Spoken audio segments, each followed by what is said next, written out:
अरे गजब हो गया।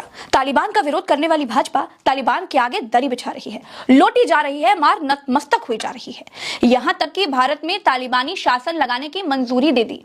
ये लोग नारे लगाते हैं, मैं देश नहीं मिटने दूंगा, है ना दोस्तों। हुआ ये कि मोदी के विदेश मंत्री एस जयशंकर ने तालिबान के विदेश मंत्री मुश्ताकी का स्वागत किया। इनकी एक प्रेस कॉन्फ्रेंस दिल्ली में बुलाई।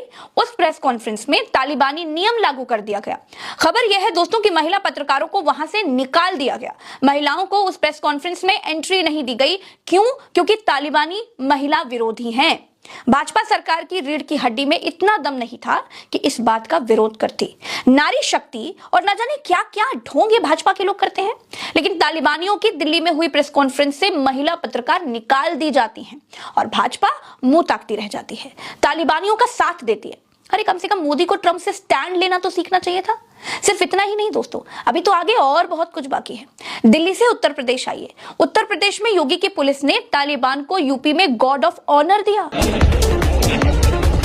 योगी आदित्यनाथ की सरकार को तालिबान से एलर्जी है। योगी आदित्यनाथ तालिबान के बारे में बड़ी बड़ी बातें करते थे, लेकिन अपनी पुलिस से उसी तालिबान का स्वागत करवाते हैं। तालिबान का समर्थन का मतलब मानवता विरोधी शक्तियों को समर्थन देना। बुद्ध के शांति और मैत्री के संदेश को रोकने की साजिश का हिस्सा है तालिबान का समर्थन करना। महिलाओं और बच्चों के विरोधी तालिबान के कृत्यों का समर्थन करने का मतलब महिलाओं और आधी आबादी का अपमान करना, बच्चों का अपमान करना। इसी उत्तर प्रदेश में अखिलेश यादव को जयप्रकाश नारायण की प्रतिमा पर माल्यार्पण से रोक दिया गया। वो वहां नहीं जा सकते। क्यों नहीं जा सकते? इसका कोई वैलिड रीजन नहीं है। तालिबानी जैसे सोचते हैं कि महिलाएं काम नहीं कर सकती। अब क्यों नहीं कर सकती? उसका कोई वैलिड रीजन तो है नहीं। उसी तरह भाजपा सरकार है, अखिलेश यादव जेपीएनआईसी नहीं जा सकते तो नहीं जा सकते, उसका कोई वैलिड रीजन नहीं है। इसी तरह अजय राय को हरिओम वाल्मीकि के घर जाने से रोक दिया गया, वो वहां नहीं जा सकते। इसी उत्तर प्रदेश में तालिबान कहीं भी जा सकता है, गॉड ऑफ ऑनर ले सकता है।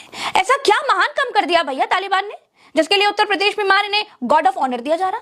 इससे ये समझ में आता है दोस्तों कि भाजपा अपनी बातों में सिर्फ और सिर्फ बकवास करती है। इनकी बातों का कोई भरोसा नहीं है।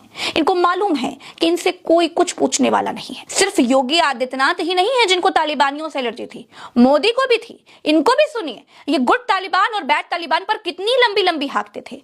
अब क्या हुआ? सारा आदर्शवाद हवा हो गया क्या? Good Taliban, bad Taliban, good terrorism, bad terrorism, ये अब चलने वाला नहीं है। हर किसी को तय करना पड़ेगा कि फैसला करो कि आप आतंकवाद के साथ हो या मानवता के साथ हो, निर्णय करो। देखिए दोस्तों, भाजपा के दो उसूल हैं। पहला उसूल, उद्योगपतियों को अपने साथ रखो। दूसरा उसूल, जैसे भी कर सकते हो मुस्लिमों का विरोध करो। अब भाजपा फंस तब जाती है जब कोई मुस्लिम देश या व्यक्ति धन्ना सेठ निकल आता है। जैसे तालिबान जब तक आतंकवादी संगठन था तब तक वो बुरा था, लेकिन उसी संगठन ने अफगानिस्तान पर कब्जा कर लिया। अब वो धन्ना सेठ हो चुका है, तो भाजपा ने उसे अब मुसलमान एंगल से देखना बंद कर दिया है। जानते हैं, सिर्फ हिंदू मुसलमान करने के लिए ही भाजपा ने इजराइल और फिलिस्तीन में से इजराइल को चुना था, वरना भारत की विदेश नीति तो फिलिस्तीन के साथ थी और है। इजराइल भारत के लिए जमीनखोर देश है। भाजपा का सिंगल पॉइंट एजेंडा, अपना काम बनता, बाहर में जाए जनता। यही है भाजपा का नियम। यही भाजपा को बात बात पर मुसलमानों का विरोध करते हुए आप देखते हैं। लेकिन अगर कोई अमीर धन्ना सेठ, अमीर मुसलमान इनको मिल जाता है तो क्या होता है? तो ये उनके आगे लौट जाते हैं। वैसे तो ये मुसलमानों को ईद की बधाई तक नहीं देते, ये इतने कट्टर लोग हैं। लेकिन लुलु मॉल वाले मुसलमान धन्ना सेठ की कार में बैठकर मॉल घूम लेते हैं। वाह, वहां कोई दिक्कत नहीं है। यह है भाजपा का डबल स्टैंडर्ड। तालिबान के विदेश मंत्री की प्रेस कॉन्फ्रेंस से भारत की जो महिला पत्रकार थी उनको निकाल दिया गया, उनको अटेंड नहीं करने दिया गया, उनको बैन कर दिया गया। और भारत सरकार मूक दर्शक बनी हुई है। मतलब कितने कमजोर हैं आप मोदी जी, कितने कमजोर हैं आप जयशंकर जी कि आप इसके खिलाफ प्रतिकार नहीं कर रहे हैं। ऐसा होने दिया गया। और लानत है उन पुरुष पत्रकारों पर जो अपनी महिला साथियों के बैन होने पर भी उस पत्रकार वार्ता में बैठे रहे। क्या हो रहा है इस देश में? बातें तो बड़ी बड़ी हैं, बेटी पढ़ाओ बेटी बचाओ, और बेटी जब सशक्त होकर एक निर्भीक पत्रकार बने और विदेश मंत्रालय कवर करे तो उसको बैन करने पर चुप्पी साध लो। यही नहीं, अब तो खबर यह भी आ रही है कि भारत का जो डेलीगेशन था, ऑफिशियल डेलीगेशन, उसमें से भी महिलाओं को हटा दिया गया था। तालिबान की बातें हिंदुस्तान में क्यों मानी जा रही हैं? और एक बार सोचिए, अगर अभी विदेश मंत्री सुषमा स्वराज होती तो क्या ये मना कर देते उनसे बात करने के लिए?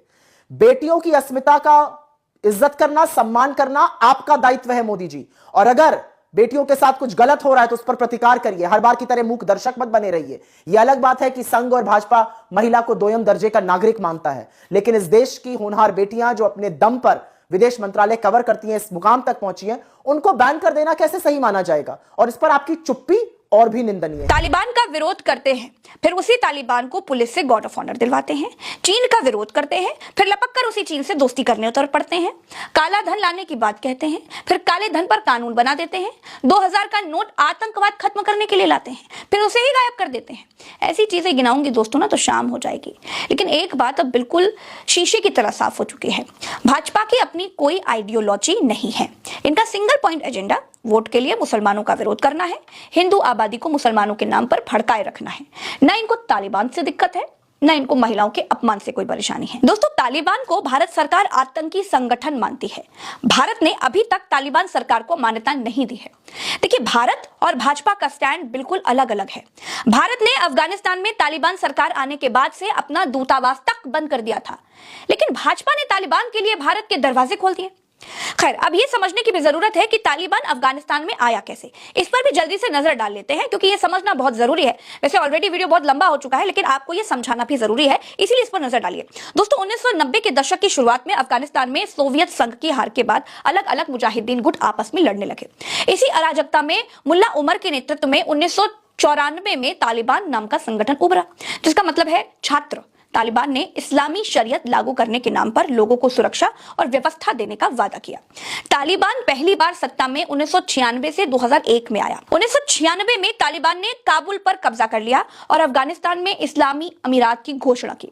उसने सख्त इस्लामी कानून लागू किए, जैसे महिलाओं की शिक्षा और काम पर रोक, टीवी, संगीत और फिल्मों पर प्रतिबंध, सार्वजनिक रूप से सजाएं दी जाती थी। तब सिर्फ 3 देशों ने तालिबान को मान्यता दी थी, जिसमें थे पाकिस्तान, सऊदी अरब और यूएई। इस सरकार का 2001 में पतन हो गया।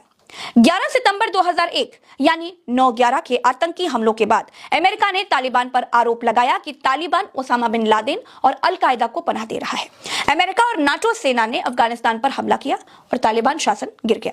इसके बाद एक लोकतांत्रिक सरकार बनी और अमेरिकी सेना अफगानिस्तान में 20 साल तक रही।